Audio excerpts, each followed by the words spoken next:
May mga huwag na tayong patumpik-tumpik pa. Huy! Ano na tayo dito? Next na.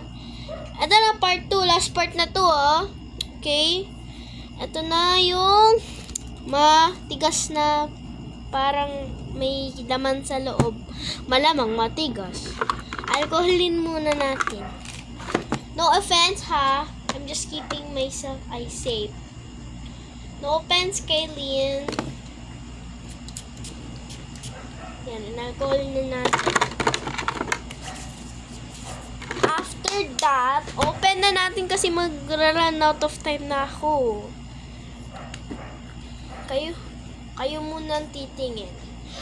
Kayo muna ang titingin, ha? Wag na nga lang. Bagal-bagalan ko pa eh.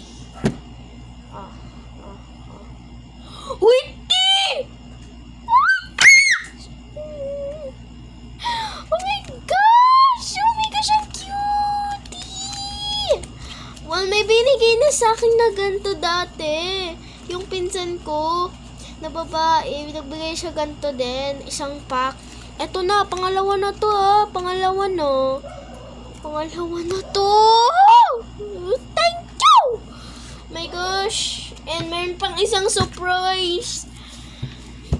Girl, stop. My gosh! Alam niya na gusto ko talaga ng mga star bracelets. Like, girl, ang cutie. Lalo na kapag gold and may mga ganito. Sobrang cute. And then, may letter. Di ko pa napapasa tong letter na to. Umiyak na yan. Thank you. Ano pa pangalan nito? Thank you, Kaylin, ha? Kaylin ata pangalan niya eh. Kaylin yun. Thank you talaga. Oh my gosh. Naiyak na ako. Ang dami kasi. Paano ba naman sino hindi maiiyak dyan? Thank you so much. And Kaylin, kapag may time ka, punta ka sa bahay namin, ha?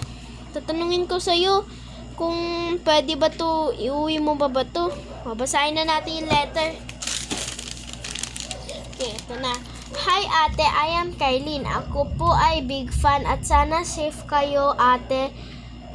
At ang cute po ng boses nyo at sana nagustuhan nyo po ang aking ipinadala po sa inyo. Lo, thank you, Kaylin.